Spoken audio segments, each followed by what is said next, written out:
Good evening, everybody. I'm looking at our attendees list at this moment. We may have some people joining us as the evening moves on, and that's okay. We did have a 6 o'clock start for tonight's public information meeting regarding the Western Downtown Local Historic District. This is an item, and we'll go through the timeline that has got us to tonight, but this is an item that's been in discussion amongst the community for over a year now.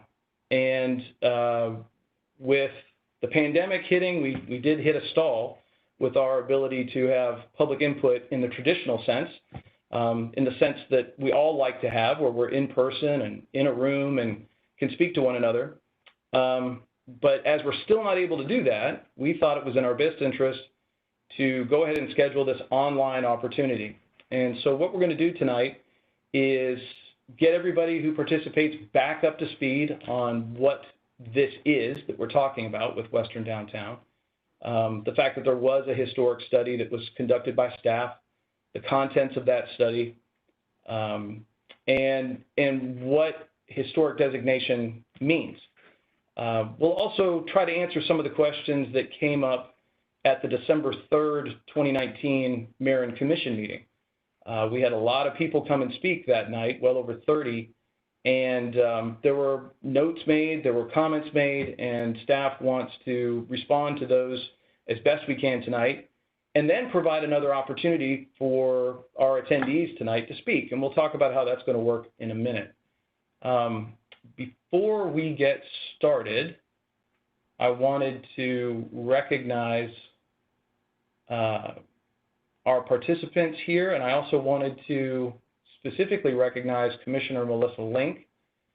Commissioner Link was instrumental in initiating this call for a study, and I've asked her if she would not mind making some opening remarks at the top of our meeting tonight. So, Commissioner Link, I have made you a panelist, and you are free to speak. Okay, is my video on for y'all? It's not showing up on my end. Oh wait, there's. Cannot see video, but we can hear you just fine. There you are. Okay, there I am. I'm hoping that some more participants sign on. I know I had sent a whole bunch of emails to folks, and I'm wondering if many of the business or property owners got direct notification. I notified those whose contact information I had. But is this being recorded, Bruce? Is this presentation being recorded so we could give folks access to it who are unable to make this? Yes, the entire meeting is being streamed live on our YouTube channel. Okay. And that YouTube link to the meeting will be available afterward. Okay. Okay, good. So people will be able to see this presentation. Yeah, like Bruce said, I was instrumental in initiating this. It became very, very clear a year or two ago that you know, downtown is developing rapidly. We've seen just in the past 5 or 6 years, you know, some really massive student-oriented high-rises popping up, and you know, the western end of downtown is kind of in the crosshairs for that kind of development, and that western end of downtown is extremely historic, and it's extremely culturally significant.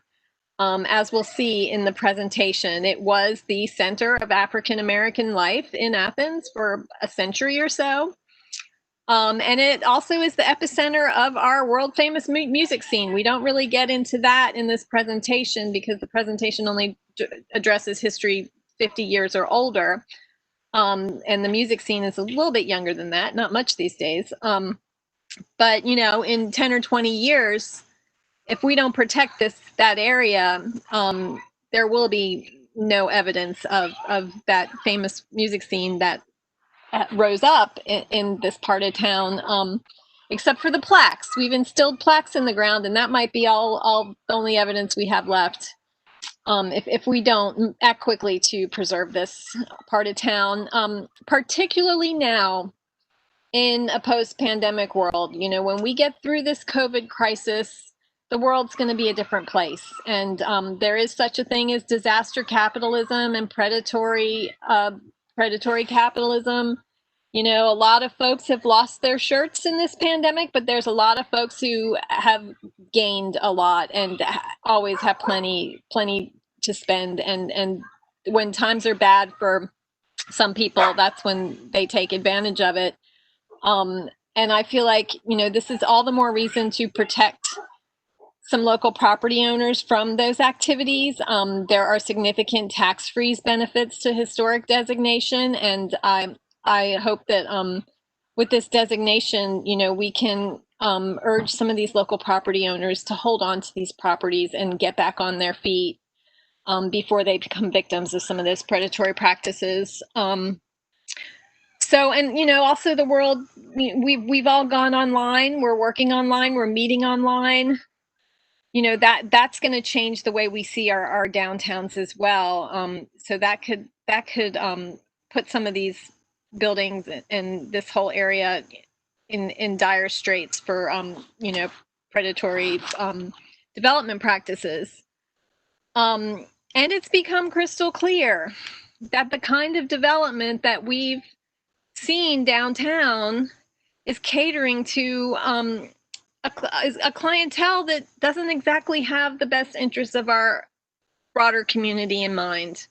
We have an overprivileged student transient population that, you know, I drove through downtown this weekend, and you know, they're not adhering to local ordinances, local laws. You know, it's really putting our general community in danger, and that danger is could be brought even further, you know, if these local buildings and local businesses fall victim to that predation that we see. And there will be no reason for local folks to want to go downtown soon enough if all of downtown is overtaken by a single demographic. So I feel like this is the only way to truly preserve and protect that historic and cultural infrastructure that is so vital to the history of this town, so vital to the culture, a diverse culture of this community. It's really the only evidence we have. Much of it is the only evidence we have of the prosperity of the African American community in pre-segregation years. You know, I think it tells a story that doesn't often get told. And as long as those buildings stand, that story will be told. So, you know, I thank staff, and I know they had a lot of help from UGA folks in putting these presentations together. And, you know, I look forward to moving this process forward. Thank you, Commissioner Lake. I appreciate it. Well, staff will go ahead and present some information. The format for tonight is going to be as follows. We will go over the timeline for this project. We will talk about our accomplishments to date. We will present information that was also presented last fall regarding the findings of our study. And we will give a quick update on where we got to with that process. We're also going to give a quick overview of what local historic designation means. How do we handle it? How do we process new construction? How do we look at new development in an area that has been designated as a local historic district? And following that, we will have an opportunity where we will respond to the questions and answers that we receive, the questions that we receive during the course of the meeting. So I would guide your attention to the Q&A panel. A lot of folks are used to these meetings now, and the chat function is what we all seem to use for talking. With a WebEx event, that platform we're using tonight, it's not called a chat, it's called Q&A. And that allows us, and we've got people here with us that are going to be monitoring the questions that come in and providing written answers when we can. And when we want it to be a discussion topic because multiple people are asking similar questions, we will make that a part of our staff response in a Q&A format. Once we finish that and feel like we've gotten through what's come in through the Q&A box, we'll then ask you, if there are folks that want to speak, to raise your hand, literally with the little hand icon. So you'll want to open up your participants window, and in the lower right-hand corner of the participants window, you will see a very small, unfortunately, but very small hand icon. And if you want to be recognized to speak, we ask you to raise your hand, and we will go, as people raise their hand to the best of our ability, we will recognize you, we will move your status over to become a speaker, and you'll have 3 minutes to make your comment, ask your question, and then when we finish hearing your comments or answering your question, we'll move you back to the status you had at the beginning of the meeting. We have a lot of people invited to this meeting. Frankly, we had several hundred invited to this meeting, and we're not really sure the number we're going to have as we move through the night. So to keep track and give everybody an ample chance to speak, I will help you understand how much time you have. When you have a minute, you'll see this sign. When you have 30 seconds, you'll see this sign.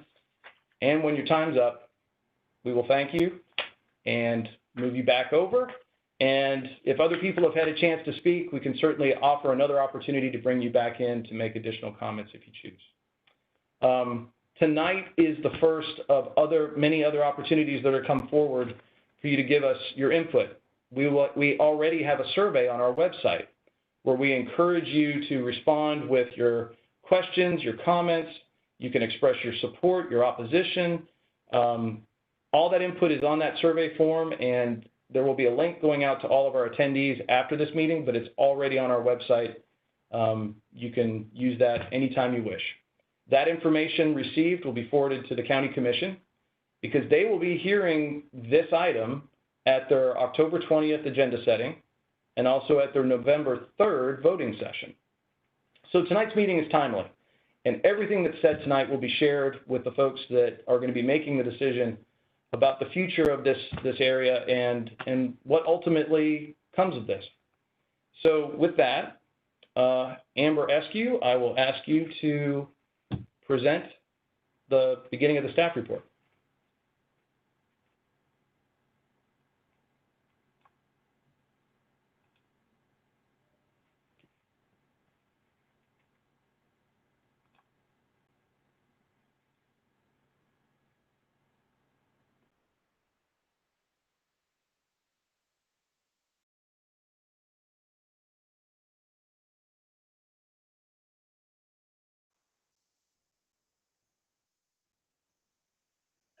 There we go. Okay, so the Western Downtown Athens Local Historic District is what we're looking at tonight, and going over a little bit of a timeline of how we got here. And so the moratorium was established back in January 2019. That was when the study first began. In June of 2019, staff asked the mayor and commission to consider expanding the study boundaries so that we were sure we got the complete area that needed to be looked at to address the concerns with protecting this historic area. The original open house was held in September of 2019. The Historic Preservation Commission heard the proposed designation and offered their recommendation of approval in October of last year. The mayor and commission had this at their November agenda setting, December 3rd voting session. It was at that time that they decided to hold off on making any decisions, even though there had been a commission-defined option to shrink the boundaries for the proposed designation.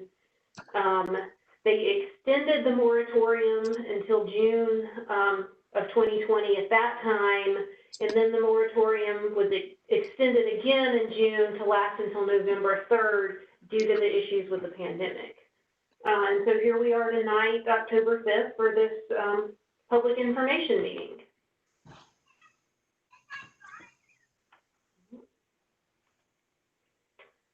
And so what we're going to include in this presentation, a summary of the history, an overview of some frequently asked questions about historic designation, discussion of development potential for locally designated downtown properties, then have time for question and answer and public input.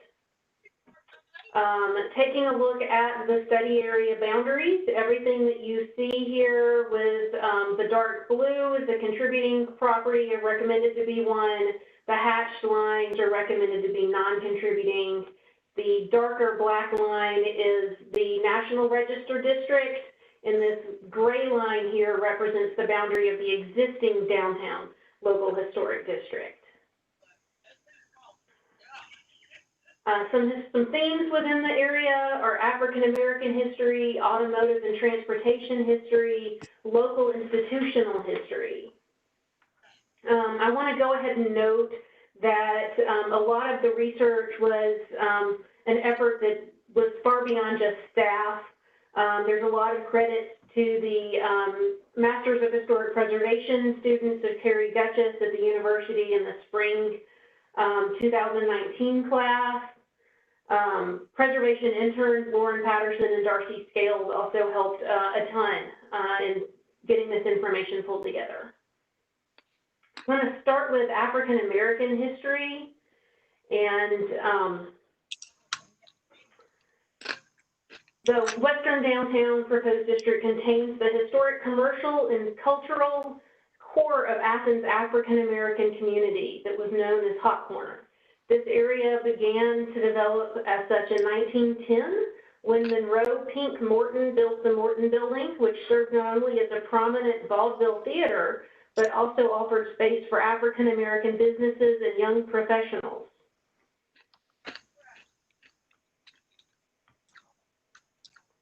Dr. W.H. Harris was a Harvard-trained doctor who practiced in the Morton Building, was well esteemed in the area. Adjacent to the Morton Building was the Samaritan Building. It was designed in 1915 by Lewis Presley, who was Georgia's first licensed African-American architect. It housed African-American businesses and fraternal lodges. It was demolished some point between 1975 and 1979. Across the street from the Morton Building was Union Hall. This building was built in 1906. It offered business and apartment space for African Americans. At one point, it included an African American library. The Gospel Pilgrim Society of Good Samaritans and the Daughters of Samaria number 19 purchased this property in 1912 and owned it through 1960. It was demolished in 1967 to make room for a car sales lot. And so Hot Corner, as far as what we know and think of it today, looking a little bit at its past, and then moving into automotive history and transportation history in the area. And so this is the bus station, which was built in 1940. You can see the automotive history strongly on Hancock Avenue, looking at what is now Sine and the National. You can see that used car sales were something prominent there, but you can also see the area that currently holds Frogger's Convenience Store and Doggone's Barbecue. That was a gas and service station on that corner. Looking at what's today Creature Comforts, this was an auto sales and garage location. Many of us are familiar with that, having known the property back when it was Snow Tire. But many of us have forgotten things like what's Redeemer Presbyterian today was originally the C.A. Trestle Motor Company. There's even more spaces that are, have a more modest auto history to them, such as this property on Clayton Street. Looking at the Snow Tire location, which is currently the Washington facade of what's the Biotest facility. At that point, it had a gas station in the front of it. Looking at local institutional history in the area, there are quite a few churches in this area. This is First United Methodist Church, which was built in 1888. It's had multiple additions in its 132 years. since, both historic additions and more recent additions. St. Joseph's Catholic Church, the chapel was built in 1912 with the school added later. As all of us know, the chapel remains, but the rest of the property is undergoing a significant redevelopment. First Christian Church, this location of the church was built in 1915. The church used to be across the street from this location. First AME Church was built in 1916. This is already a local historic landmark. It was designated as such back in 1988. First Baptist Church, built in 1921. Significant additions were made to it in 1994. The building on the left was YMCA Gymnasium. It was built in 1913 for that use. What you see on the right, the Stevens Thomas House, was built in 1849 facing Pulaski Street and then was shifted to face Hancock. It served as offices and meeting space for the Y, and it's been a local landmark since 1991. The building that I'm speaking from today, what was built as the Athens Regional Library and is now a governmental building. This building was built back in 1969.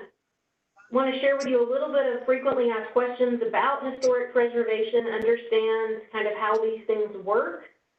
So getting into that, what is proposed is a local historic designation, which is different from a National Register designation. And so a National Register designation it's an honor. It does not have any design review protection. And so the potential for protection comes from those who are seeking tax benefits for a substantial renovation, whereas a local historic designation has local design review for the changes. It provides that protection by requiring that review. There's also some local tax benefit potential for many properties with a local historic designation. And so when we talk about protection, what sort of protection do we mean? In a lot of ways, this is protection from, the bad choices that our neighbors might make, in some cases, even those that we might make ourselves, and that it's requiring a bit more of planning and thinking through things from the start than sometimes happens when we get ahead of ourselves. It's protection from falling property values. Because of needing that design review, it does kind of protect the investment of your property from downfalls based on work that your neighbors do. There are community design standards, public input and awareness, and property tax-free benefits that go along with local designation. And so what would we consider historic? And so there's a whole lot of things that can be considered historic. It could be the things that you see on the top left corner, the buildings with the columns out front. It can be a house that was built in the 60s. That's an outstanding example of a ranch house. It can be something that's more modest, like a shotgun house. Or it could be something that was built for commercial or industrial properties, like Whitehall Mill that you see at the bottom corner of the screen. So what about paint colors? Local historic designation does not review paint colors, and by state law, it never will review paint colors. Anything that has a painted finish can be painted in any color of the rainbow or any multiples of colors of the rainbow that it so desires. And so is everything frozen in time?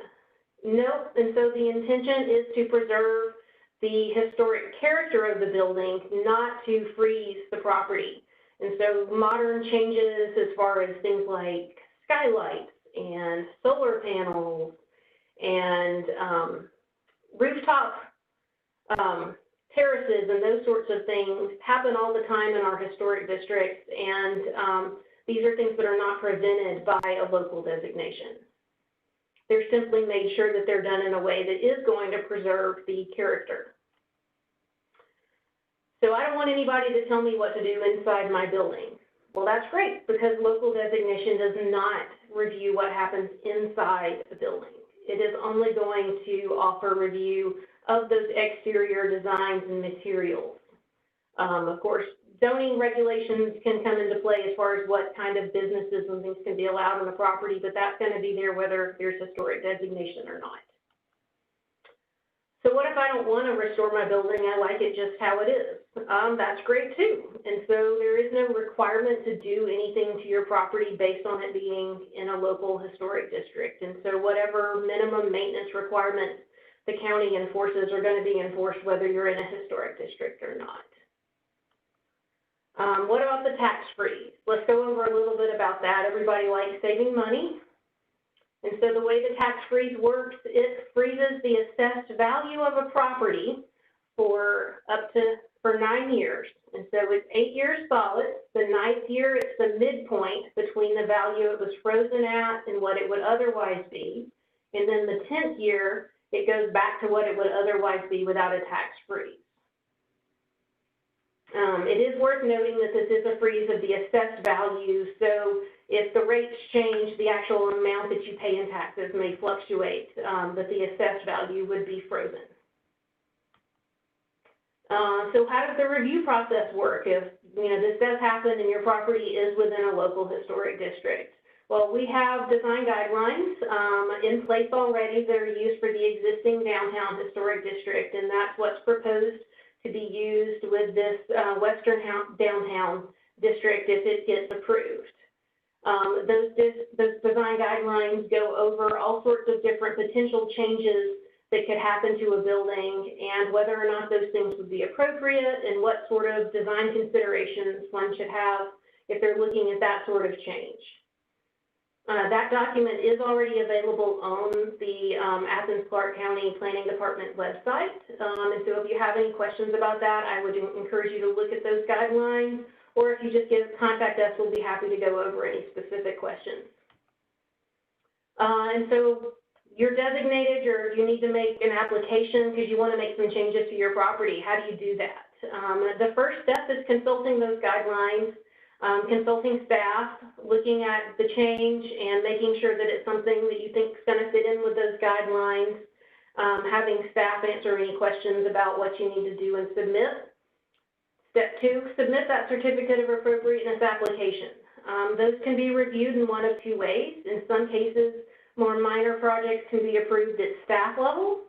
Other things are going to need to go before the Historic Preservation Commission at a public hearing. As mentioned before, one of those benefits of designation is having that public hearing and having that review of what your neighbors are doing. Well, the same's going to apply to your property, but only for things that are going to be more involved. Downtown projects such as signage and awnings and that sort of thing are typically approved at staff level.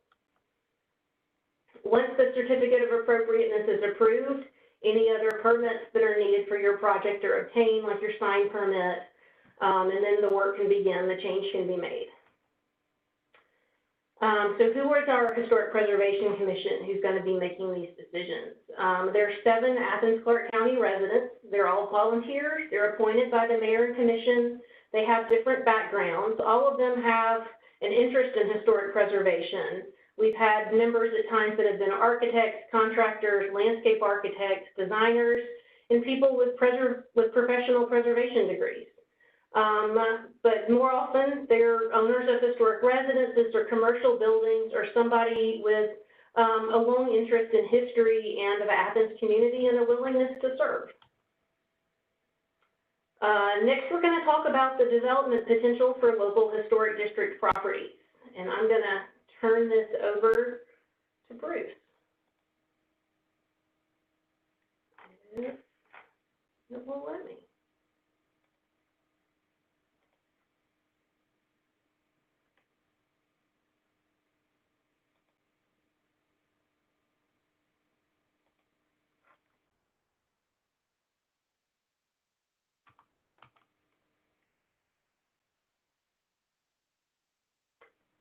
All right, this should just take a second.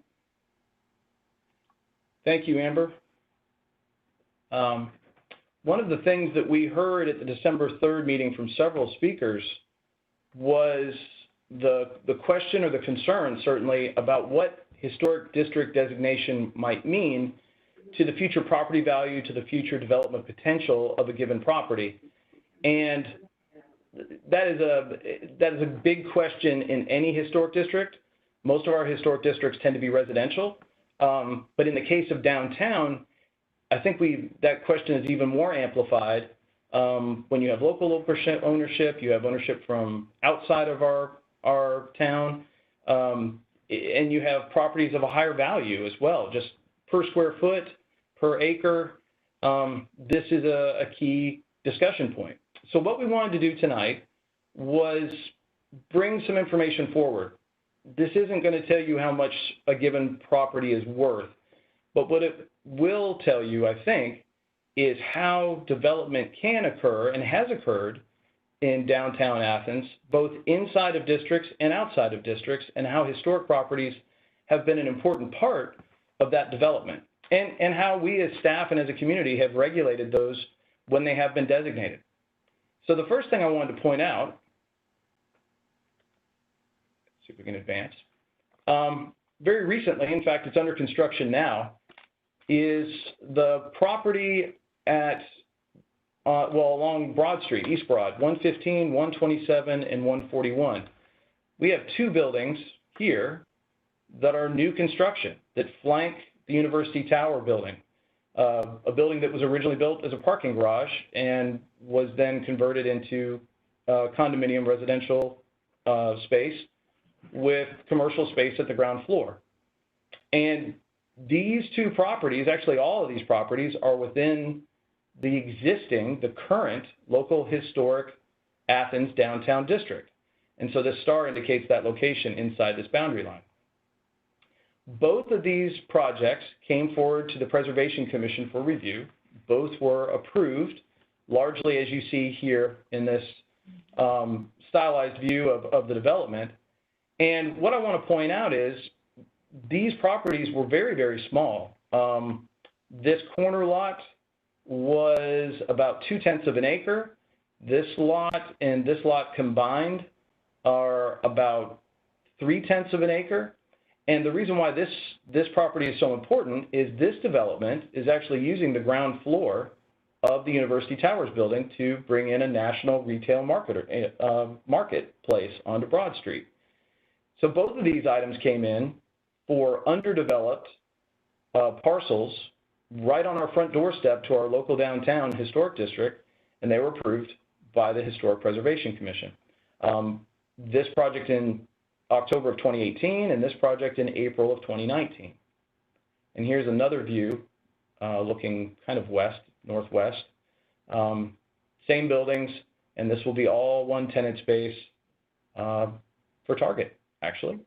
This also gives a view to an opposite corner that I want to talk about next. This project, if you can see my cursor, is the Georgia Heights project, sitting behind the former SunTrust Bank building. The Georgia Heights project straddles a boundary line. This, from this line this way, east, is in our local historic district for downtown. From this line west is outside the historic district. When the property was acquired by the development firm that was looking to design this building, they knew that they were straddling that boundary line. And they came before the Preservation Commission and received Certificate of Appropriateness approval in 2015 to build by retaining this building and building this building in a way that is meant to step into the development. And so this reduced cornice along here and the darker color that they used for the finish is meant to kind of allow this project to step down the hill and respect this contributing property to the historic district. What is really interesting to note, and it's going to be important for our discussion moving forward, this development was able to use the development potential for this lot by recombining the properties and moving this development yield, the number of bedrooms, the number of square footage that zoning will allow them to have, and they incorporated that into this larger development. Therefore, they didn't have to tear this down in order to have the economic gain of what this piece of property was able to give them. That is a concept that was also used with the game day development. This dates back to 2003. These properties are in the western downtown study area that we're talking about right now. They are not locally designated presently, but the former Southeastern Stages Bus Depot is a building that a lot of people have recognized for its historic contributions to the community, the story that it tells about mid-20th century transportation. It's also kind of a landmark for a lot of folks that came to Athens. Their first footstep in Athens was stepping off the bus at this very bus station. And so when the developers came to town to develop the Georgia Game Day Center, they recognized what they had here, and they listened to the community as part of this development, and they purchased it when they also purchased this property. But similar to the Game Day project, I mean, similar to Georgia Heights, they took the development potential that this property gave them and they incorporated it into this building. Therefore, economically, it allowed them to keep this structure. And right now, it's had a viable use ever since Game Day has been constructed. It was their project office for the construction of this building. Then it became Junkman's. When Junkman's moved from Clayton Street, it came here. And right now it is Chuck's, a seafood restaurant.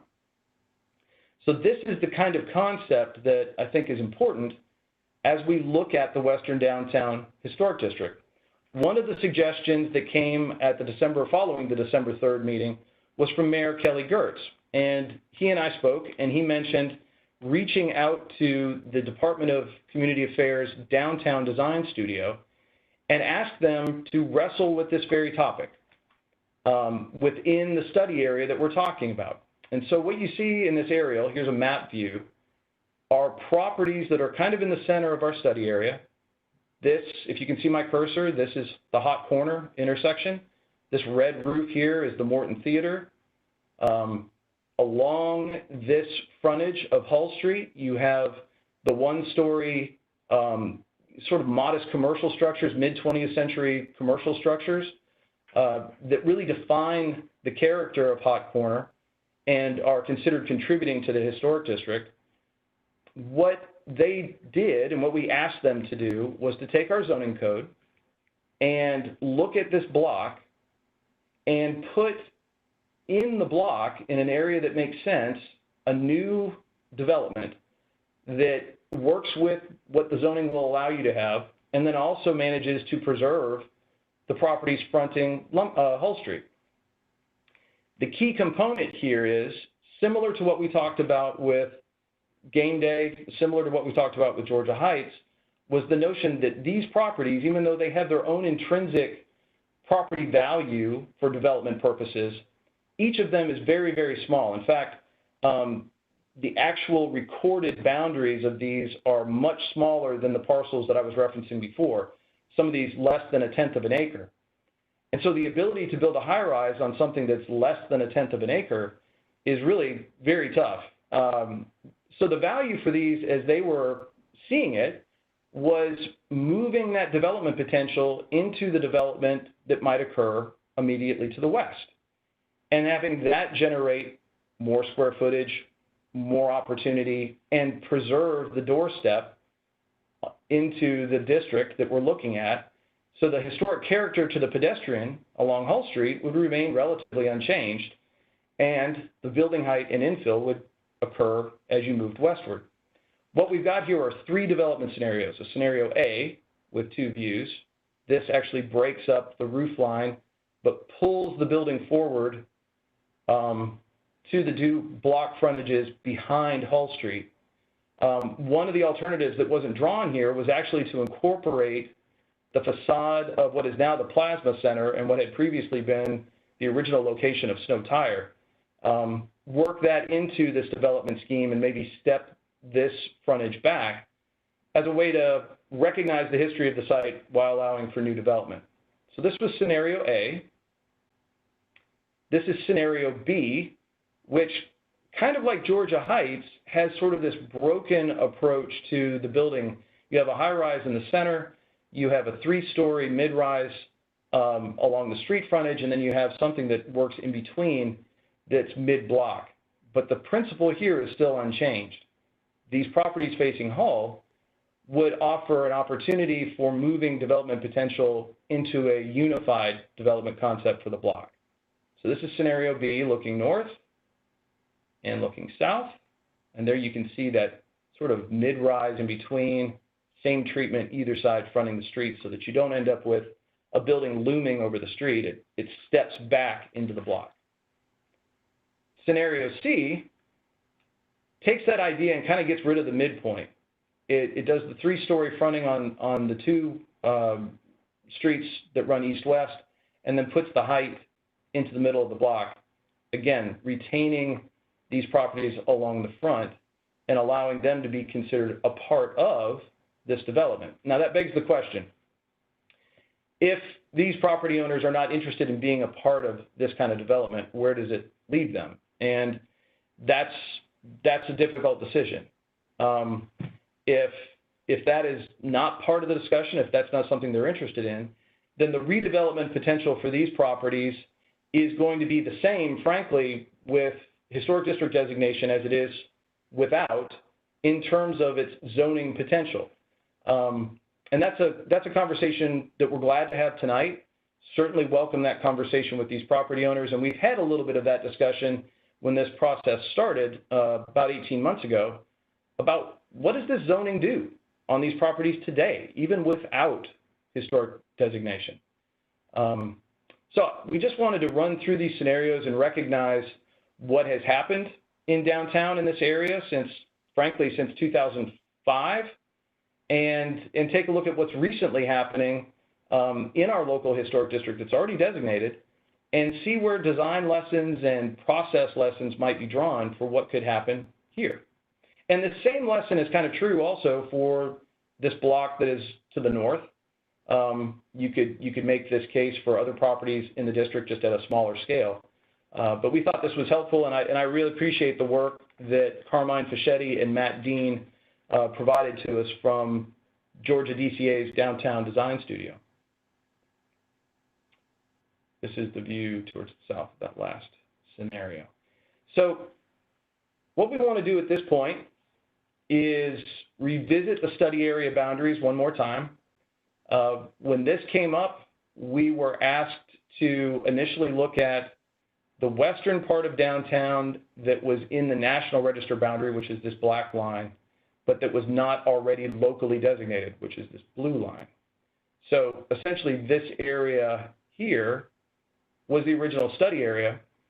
As we started writing the report, we realized that the context of this end of downtown is really both sides of Doherty, both sides of Pulaski, and with the exception of those areas that had already had that recent development here and here, it was deemed that that would be the area for study, not necessarily the area for what is ultimately designated if a designation is to occur. At the December 3rd meeting, or just slightly prior, there was a commission-defined option for revisiting those boundaries, and Amber mentioned this at the beginning of her presentation. And this option is, I guess, technically still on the floor, as it was part of a tabled item from December 3rd, but it's important to kind of point this out, that as discussion was moving along last fall, this was an option that was put forward, that everything in this light blue area would be a potential option for a designation and not include the properties to the north, to the west, and to the south. Okay, and so we've hit our question and answer period. We've had a few questions come in so far, actually a good handful, and it looks like while I was speaking, we didn't receive any others. I want to respond to a couple of these because I think they're questions that a lot of people have. The first question is, can a local historic district or a local landmark designation occur without the owner's support or consent? The technical answer, the legal answer, is that our local historic preservation ordinance, by state statute, allows that to occur. It allows for designations to occur with proper notice and by the governing body, even without the owner's consent. However, in Athens-Clarke County, it has not been our practice to move forward with designations where the owner's consent is not present, or at least hasn't been sufficient in the eyes of the elected officials to warrant the designation. In fact, with some districts, the commission has seen fit to designate those properties where somebody spoke in favor and to not take action on those that for which there was opposition or for which there was no input received.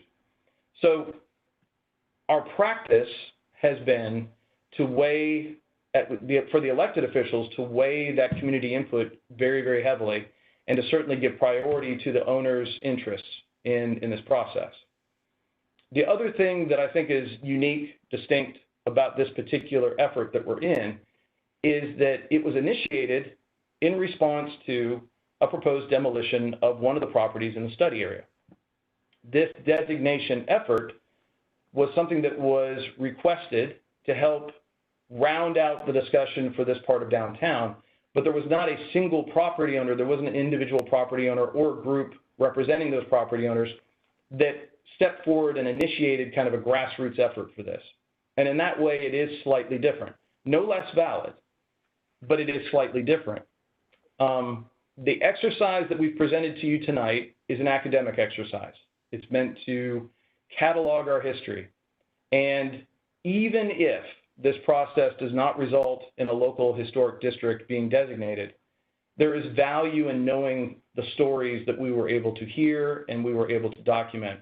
And should circumstances change in the future, that information is always helpful for decision-making that may come our way down the road. But as we sit here tonight, the point of this meeting is to present information, answer questions, and to lay out the timeline for how this is going to get back in front of the mayor and the commission. There was another question received.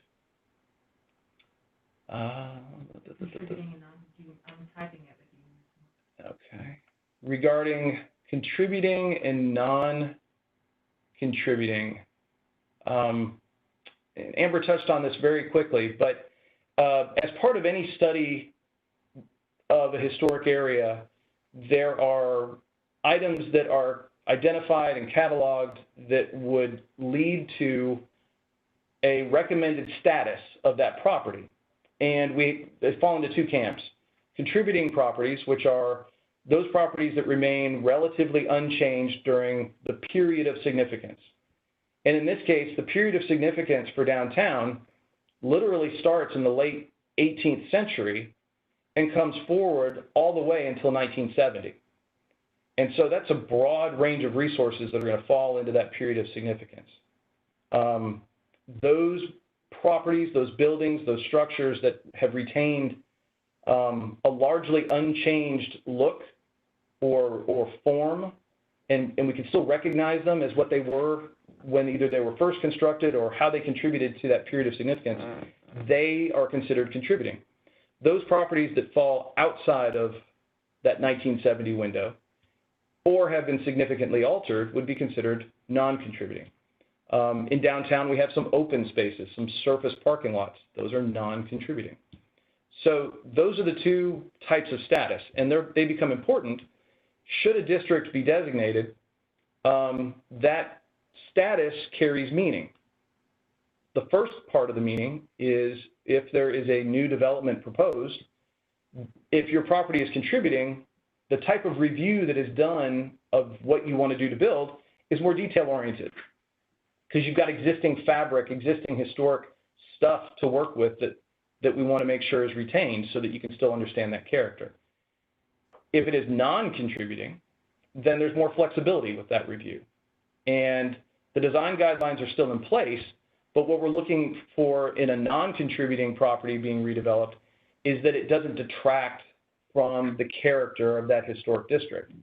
So there's a lot of latitude to work through with that, and we find that it's a relatively straightforward process with a non-contributing property. And similarly, with a contributing property, we have some design guidelines to work through, and we're happy to work with folks to figure out a design solution based on those guidelines. What defines the character? I think I touched on that. That was one of the questions we received. It can be related to an important person, an important event. It can be an example on its own of a unique type of architecture, either nationally or statewide, or unique in our case here in Athens. It can be related to its style. It can be related to its material. But mostly, when you have a historic district, what we're looking at is the property unchanged, and does it contribute to the story of the district? And in this case, we have a handful of stories to tell. And some of these properties, frankly, contribute to multiple storylines in the history of Western downtown. I believe with the original study area, we had 67 total properties. Of those 67 properties, 27 were considered non-contributing, 40 were considered contributing. We had a question that circled back on paint color. I want to make sure we're real clear on that. The local district design guidelines, our local ordinance, does not regulate paint color.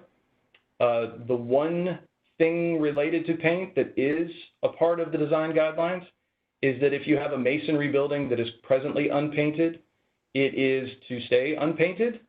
That's a finish question. It's not a color question. One of the challenges with masonry, once it's painted, it's very difficult to unpaint, and there are details and craftsmanship that become obscured once painted. And so that's the only thing related to paint that would be regulated through the ordinance, the color, anything like that. And if it's already a painted surface, it's absolutely fine to do maintenance on that paint, regardless of the color that you choose. Let's see if there's other questions.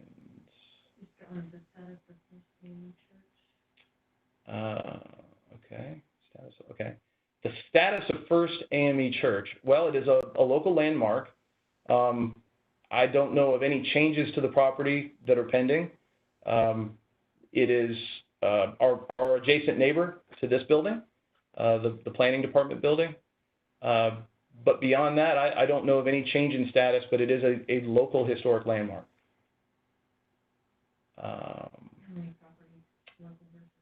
Question was raised about property ownership, and we do have the ability to produce that number. I will do my best to look that up. We had a handle on that in December. I don't believe it will have changed very much since December, but I can try to pull that number before the end of the meeting and share that with you. Is my strong belief. Okay. And if this is a question that comes back to, will the mayor and commission have a chance to alter what's shown here, either through a commission-defined option or some other mechanism?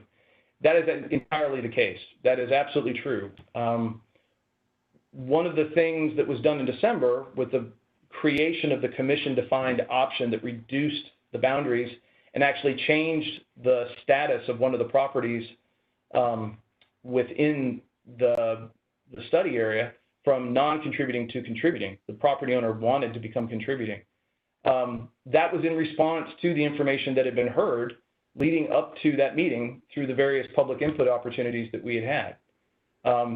It's entirely possible that between tonight and when this item is ultimately voted on, November 3rd, there could be another commission-defined option that modifies things further. But that would all be part of a public discussion. That would all be part of something that was known in a public setting. There would not be any decision made on that without the people that need to know. Those of you that are interested in knowing, you would have an opportunity to hear that discussion and see that before it becomes a final decision. Looking at other questions. Okay, this was another question about the boundary changing.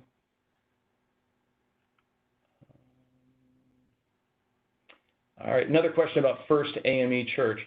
First AME Church is within the study boundary, the study area, and I think you can still see this, I think, on the screen. This is First AME Church. There was a commission-defined option, let me move to that came to the south side of Doherty Street and no longer picked up First AME Church as part of the district. But it's important to know that First AME Church is still a local historic landmark. This process would not change that status.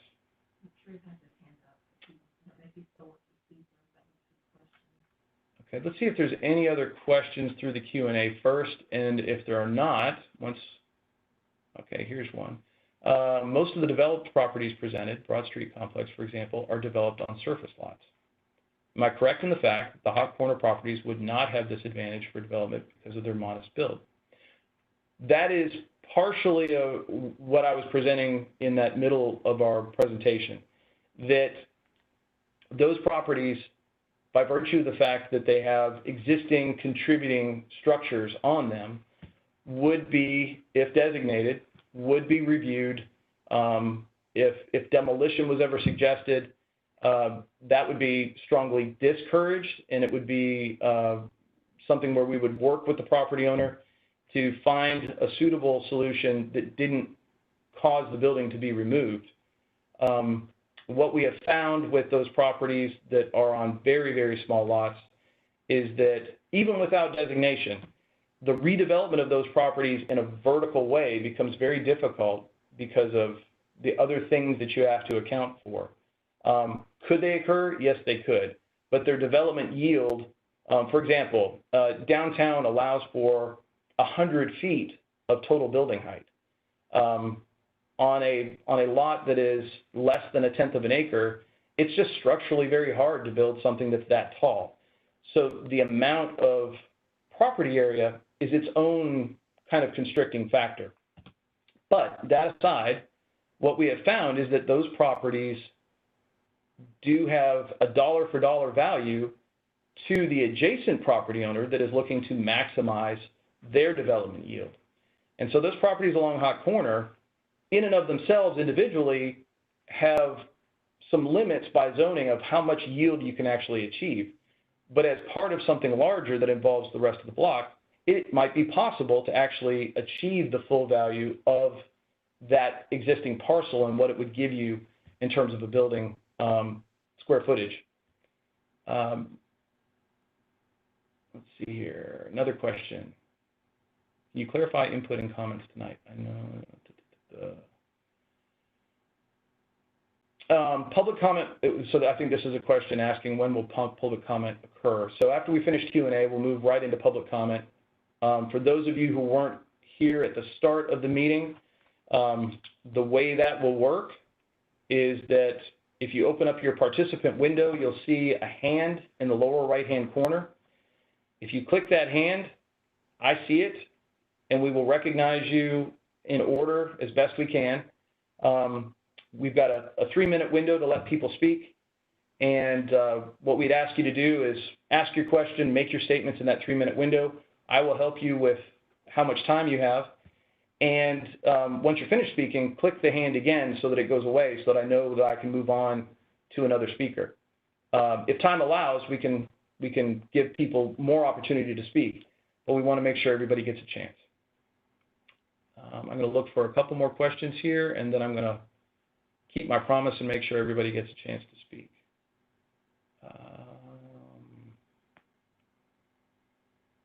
Okay, more questions. Okay.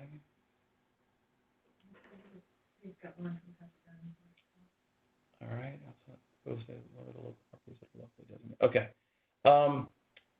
The properties currently that are locally designated outside of the proposed designation, so not within the study area, I guess, is the question there.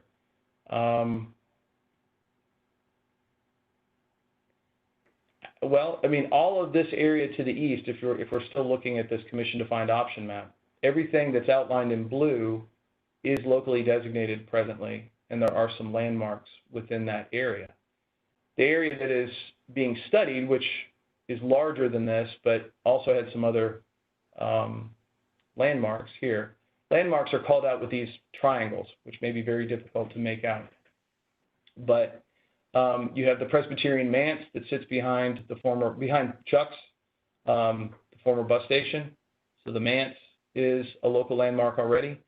Amber called out these two properties as local landmarks earlier. And then we have First AME, and I believe those four are the landmarks that are currently designated that are in the study area.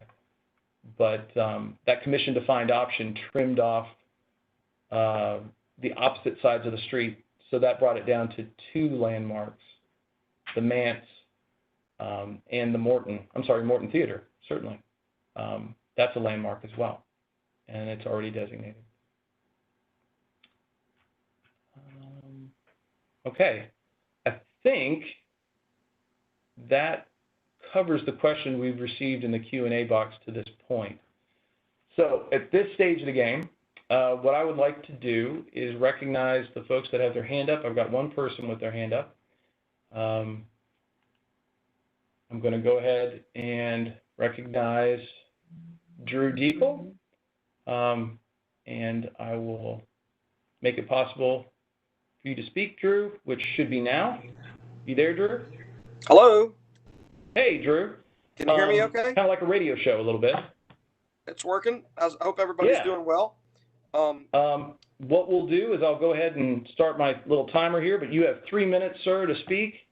And if you can see me, I'll give you a heads up when you have 30 seconds left, and I'll let you know when time's up. Is that okay? Yes, sir. All right. Thank you, Drew. Here we go. Go ahead. Hey, everybody. My name is Drew Deacle, and I used to be on the Historic Preservation Commission and also own a building on West Washington Street downtown that I'm delighted will hopefully be a contributing property in the Western Downtown Historic District. And just wanted to say how supportive I am of this proposal, and I wanted to appreciate I appreciate how much everybody has worked on this, Bruce and Amber and Melissa Link and Kelly and others. And so all I really wanted to say tonight in the meeting is just how much I support this this proposal. I am a property owner who wants their building to be a contributing property. My property was my granddad's building, which was where he invented the machine that put peanut butter between 2 crackers, but it's been there since the turn of the last century, and it's been redeveloped, and you folks know it as Clocked, Flicker, Iron Factory, YOLO Low Records, et cetera.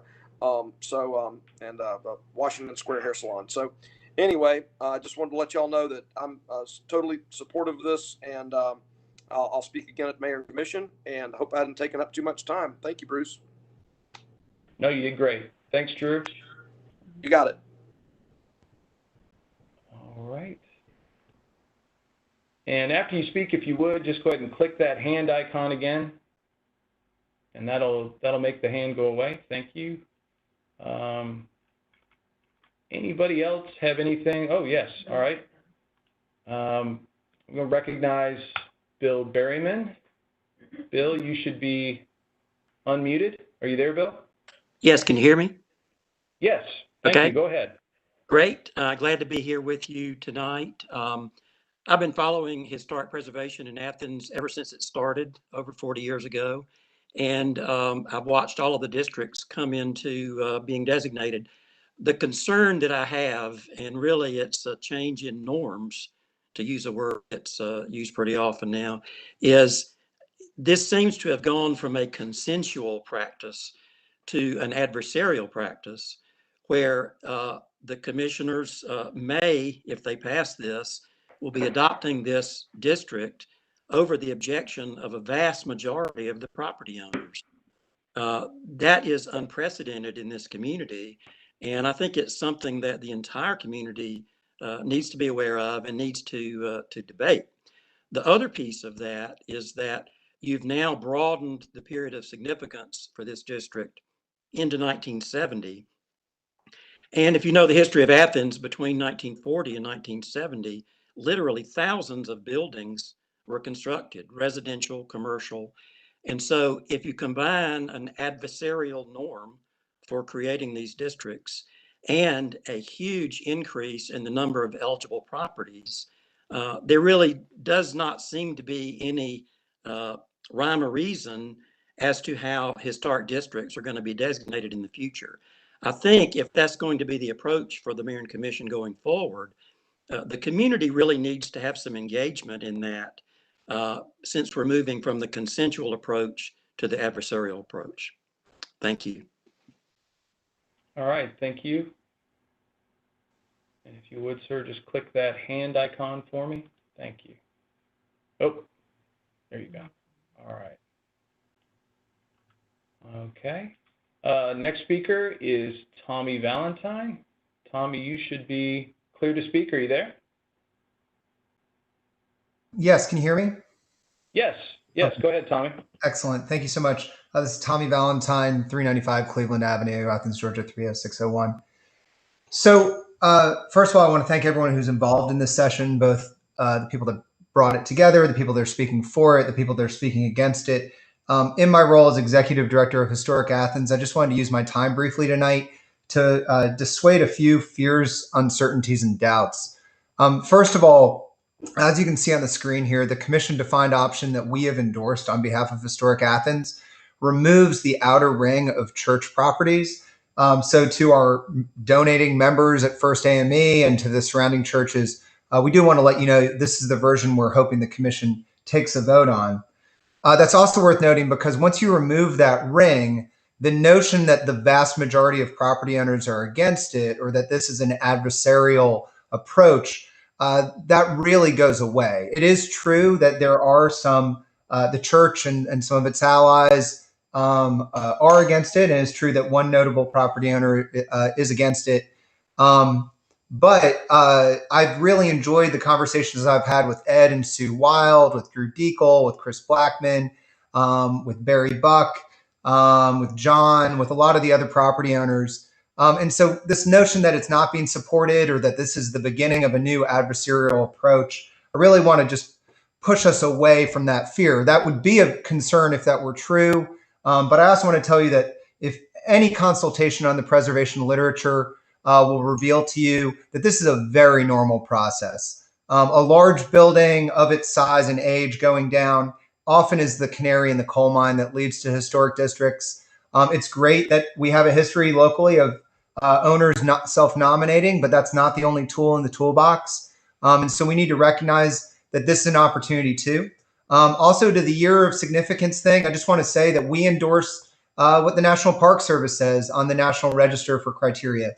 50 years or older is only one of those criteria. You also look at cultural significance, contiguous area, and whether you're looking at an area that has a defined culture, which anyone who walks through Hot Corner or visits the 40 Watt would certainly agree that while it's not the same mercantile architecture that you see on Clayton, it certainly is a culture all of its own. So this is a historically distinct area. This is not an adversarial or unusual way of designating this area. To our friends at First AME and the surrounding churches, please know that we don't anticipate you being included, and we continue to encourage you to support your own history. I just want to close by saying I really appreciate the many property owners that have reached out to us, that continue to work with us. And in this new commission defined option, we anticipate that the vast majority of those property owners, or at least the simple majority, are going to join arm in arm with the rest of the community in supporting this historic district, as we heard from the 30 voices who spoke at the last commission meeting on this subject. Thank you. All right, thank you, Tommy. If you would, hit that hand icon for me, please.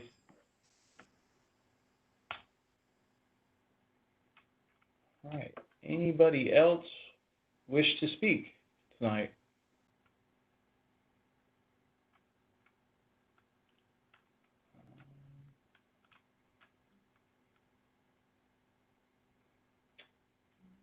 We have, at one point, we had 40 attendees.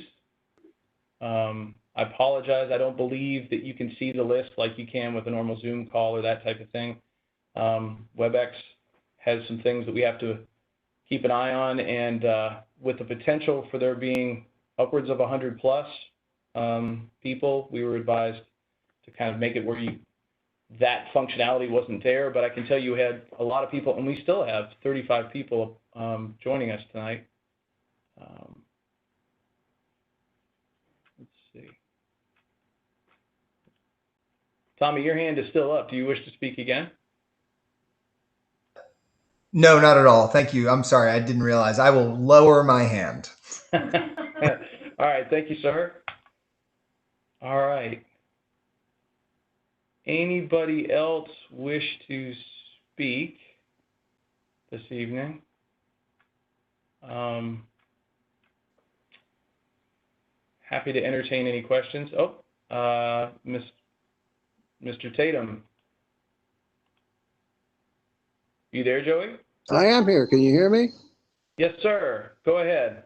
Hey, I just was kind of curious if you know how many building owners are attending the meeting. I guess since I can't see, I mean, I know Drew's there, but I did talk to the folks on Hot Corner earlier today, and most of them didn't even know about the meeting, which I guess worries me a little bit when we are talking about is it a adversarial experience to head towards a historic district, or do we have mostly cooperation? And that's a question I would love to kind of know where most folks are falling, because you had named or Tommy had named a handful of folks that sound like they were definitely for it, but I don't know beyond that who is actually. And I know from that commission meeting that the Wilsons and the Browns and the Wades were not interested in it. So I'm just kind of curious, do you know how many folks are participating tonight? Yeah, so scrolling through this, there may be some names here that are property owners that I'm not aware of, but there are more than a handful of property owners that are on this call. One of the things I want to speak to, and I'm glad you asked the question, I've learned a lot of lessons about public notice as part of this process. I'll be the first to admit. Used to be that you could count on a postcard that was mailed to the name on the tax bill and a postcard that was mailed to the actual physical location. If you did that, you kind of hit people in both spots, and your odds were usually good that you were going to get your message to those folks. I think that works well in a residential location where you don't have corporate ownership, or you don't have an LLC, or you don't have an institution that may have somebody who's gathering the mail who may not necessarily be on the property committee for that church or that institution. So we run into a challenge with this. And what we tried to do differently for tonight's meeting was to use kind of the good old-fashioned notion of word of mouth, but to do it electronically. And so when we initially scheduled this meeting, we sent invitations to everyone that we had an email address for that had participated up to this point. And that was about 47 people. There were more people who participated, but we didn't necessarily have an email address for them. The next thing that we did was we created an address list that took the assessor's office information and the Downtown Development Authority and mashed them together and made one master contact list. And we sent word out through that. And then we also sent it to the Downtown Development Authority and asked them to share it with their membership, which they did. We also did that with the Downtown Athens Business Association. We asked them to share it with their membership, and they did. We sent it to the Chamber of Commerce, asked them to share it. This meeting went out to all of the people who subscribe to the Athens-Clarke County YouTube channel, which is, I think, over 4,000 people when I saw it. Now, that's not all downtown people, but we're hoping to capture some. And we shared this meeting notice with our elected officials and with our HPC members. And the goal was to let some of that electronic grapevine do the heavy lifting to get the word out. The folks that you mentioned, those property owners were notified via the council that was representing them back in December. That seemed like the appropriate way for us to go. We also went door to door with some cards, and depending on who we spoke to, I had great conversations with all those people, but you never really know, are you speaking to the property owner, somebody who can get to the property owner, or are you just speaking to somebody nice who's working that shift? And I have a feeling I was speaking to a lot of really nice people that were working their shift. So we recognize that there's some limitations on this conversation, but we also want to point out that this is us getting started again. If there is anybody on this call who knows somebody who would have benefited from this discussion, who's got something that they want to make a part of the record or to have a question answered, the thing to know is that both Amber and myself are here Monday through Friday, 8 to 5. We're happy to answer those questions. If you or those folks that you know want to be a little more on the record with your thoughts, then there is the survey that's posted on our website. And we encourage you to go there, and you'll be able to see that link on the last slide this evening. In fact, why don't I just go there? So accgov.com/planning, and you will see a link on the right-hand side to all things related to Western Downtown, including the survey. You can also find a link to that survey at accgov.com on the main page if you scroll down to the planning meetings section at the bottom. And if you can't find it, call us. Call the planning department, email the planning department, and we will gladly guide you to how to get your comments in. But it is a challenge, and we don't want this to be a closed discussion by any stretch, and neither do the elected officials. They put a high priority on us trying to get the word out, and unfortunately, we stumbled into a situation, the timing was horrible, where as we were launching a wave of meetings that we wanted to have in public at various locations in Western Downtown, everything stopped. So we were waiting for a time when we could get back to meeting in person because we knew that would work. But that day isn't coming real soon. So we're left with this tool that we have tonight. We don't want this to be the end. There was a comment raised about the survey, the relative support survey data that was available back in November and December. That data will stand, but we will add to it with the results of this online survey. So if you responded previously, please respond again, and we will make sure to share that information with the mayor and the commission. They have 2 more meetings where they will be talking about this. It will go directly to the elected officials. The Preservation Commission's work is finished, so it will go to the County Commission for their agenda setting on October 20th, and then it will scheduled to move to them for November 3rd for consideration and potentially a vote. I'm going to look and see if anybody's raised their hand while I was talking. And I'm seeing no one. And back to the Q&A. We've got a handful of people that did manage to get notice. I'm assuming through sort of the amped up approaches that we took through getting on listservs and people's email address books. But we really need folks to talk to those people that you know, and make sure that they feel that they know that there's time for them to speak, there's time for them to be heard, and that the information that they share with us will be shared with the folks that ultimately will be making that decision about the historic district. All right, any other questions?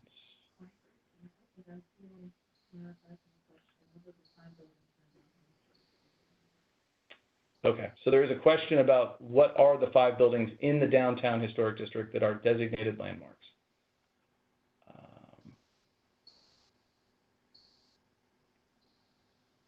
There are a lot of things I did tonight to prepare for this meeting.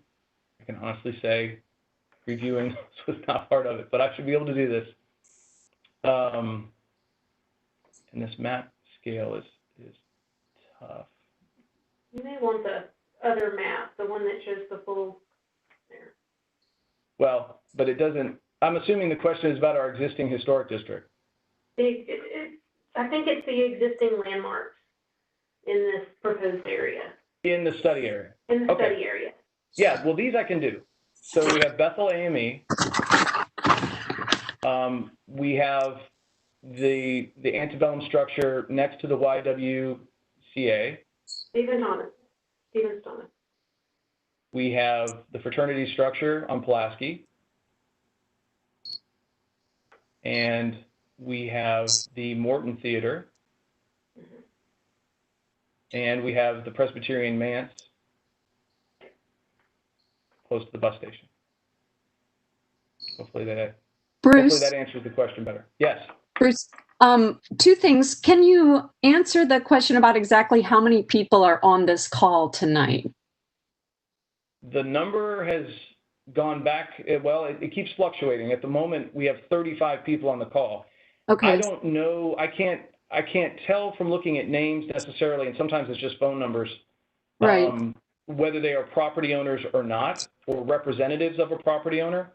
Right, but I saw at one point there were at least 43 people, and I think that one of the questions was how many people are just listening in right now. So I thought it would be important to let people know that we do have quite a number, whether they're property owners or not.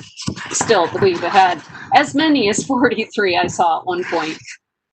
Yeah, that looks like our high point. Okay, we have a comment.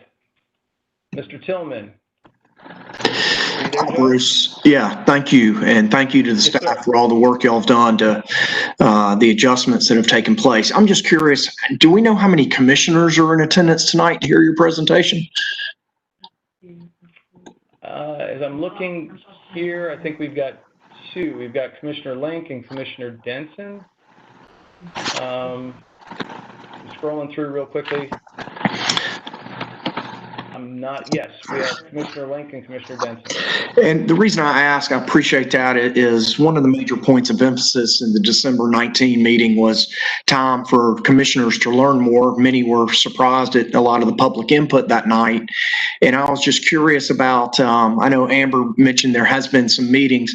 How much of the commission, all of it, have they had opportunity to get up to speed on all the multifacets, I guess, of this proposal? Since, as you said, it certainly is not following the normal practice of a historic district proposal with input, community input, and how that's happened. Yeah, fair question. And I may defer to Commissioner Link to speak to that, or Commissioner Denson, but I can tell you the conversations that I've had directly about Western Downtown, I've had those conversations with Mayor Gertz. I've also talked to Commissioner Edwards. I've talked to Commissioner Hamby and Commissioner Herod directly. And all of the commissioners were made aware tonight. I know there's actually a kind of a scheduling conflict that I was made aware of that I believe starts at 8 as well. So that's why this meeting will end at 8 o'clock. Yeah, all of our elected officials were notified. Our Historic Preservation Commission was notified. Commissioner Link, do you have a response? Yeah, well, first I'd like to note that Commissioner Davenport and Commissioner Thornton were both on the call earlier, at least. I don't know if they both are still on the call, but they both definitely were. I will tell you that there's been, ongoing conversation back and forth, individual conversations back and forth within the commission. And some commissioners have spoken with, historic preservation experts as well. And there will be certainly a lot of conversation, in the coming weeks. I can also say that Commissioner Davenport, Patrick Davenport, is with us tonight as well. Yeah, and Commissioner Thornton was on earlier in the call. Okay, good. Thank you, Bruce. Yeah, thank you. And I think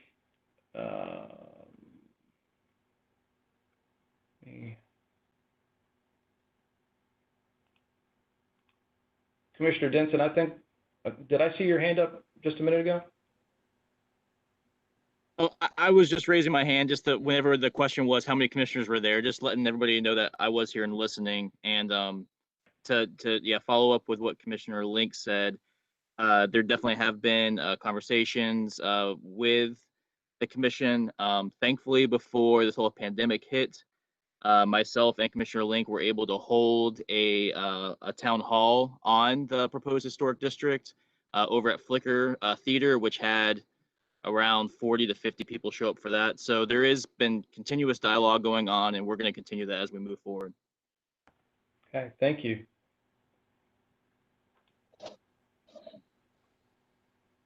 Well, protocol being what it is, Commissioner Davenport, do you have anything that you would like to add? Can you hear me? Yes, go ahead, Patrick. Yes. So I'm gonna revise my question one more time. I'm sorry. Oh, okay.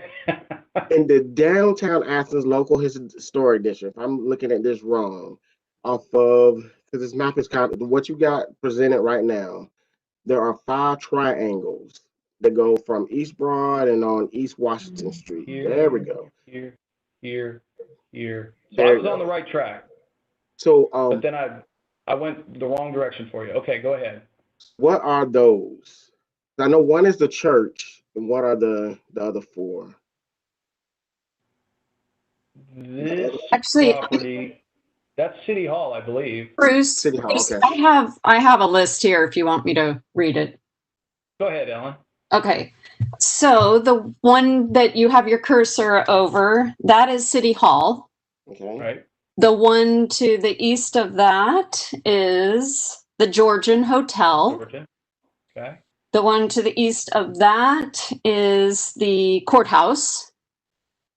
Okay. And then Very if you go down on the other side of Broad, we have Franklin House. Yes. And then past the triangle is the FM Coker building. So those are all Thank you. designated as local historic landmarks. There are 2 other national landmarks within that area. Commissioner Davenport, if you'd like to know those 2. One of them is the post office and the courthouse. And the other one is the Parrott Insurance Building. And those 2 are on the National Register. Thank you. Oh, down here. You're welcome. Yeah. Thank you, Ellen. That's fantastic. Ellen Walker is one of our Historic Preservation Commission members and a wealth of knowledge. Thank you.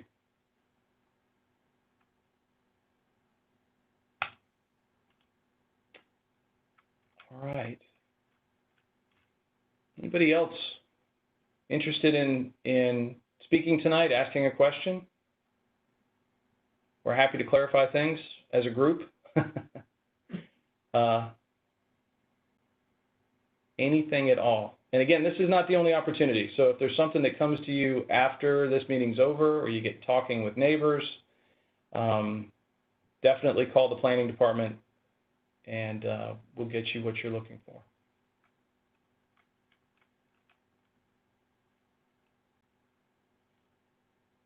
All right. I had somebody raising their hand. No? Any other questions in the mailbag?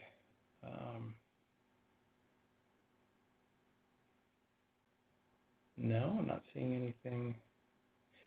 One of the things that we are doing tonight, this is a live streamed event, not meeting, but WebEx event on YouTube.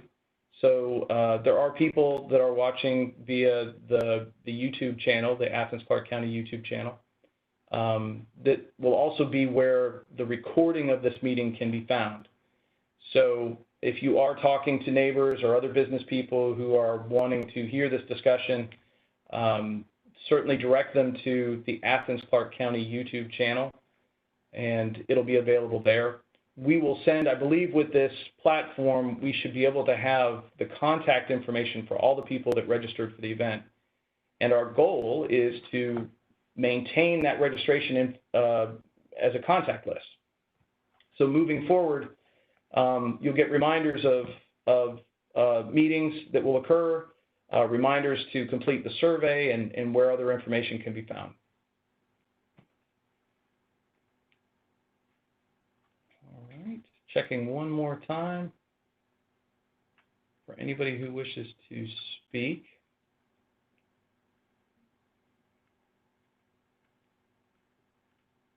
All right. Well, I don't want to cut it short unnecessarily, but we have had some people log off. We're down to 31 attendees at the moment, which is still a good number. If nobody has any further questions, I might give it just a couple more minutes to see if anybody changes their mind, but we don't have to meet until 8 o'clock.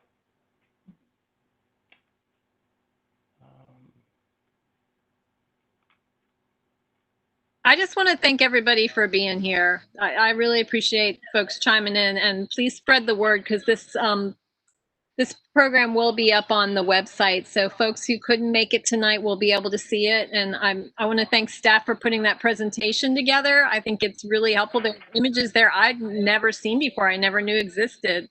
So I'm really excited to see those buildings that no longer exist, and we can, you know, take that to heart and imagine how many other treasured local buildings very likely will no longer exist unless we are able to pass this designation. All right. Well, thank you all for coming. I've offered and reminded several times, and I'll do it again. We do have a survey that we'd like you to fill out. We do want you to contact us here in the planning department if you have any other questions, if there's anything that doesn't make sense.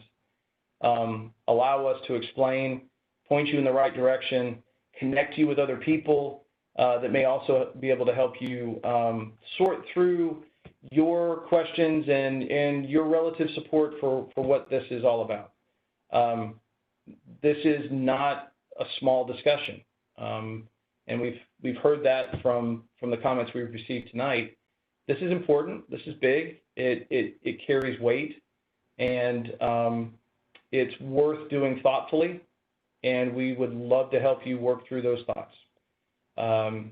So for Amber and myself, and for Heather Fletcher, our other Historic Preservation Commission member that's been helping me watch the Q&A panel and make sure we're responding to everybody, as well as Samantha Trust, who's through that wall over there helping make sure everything goes and to be our backup in case something stopped going.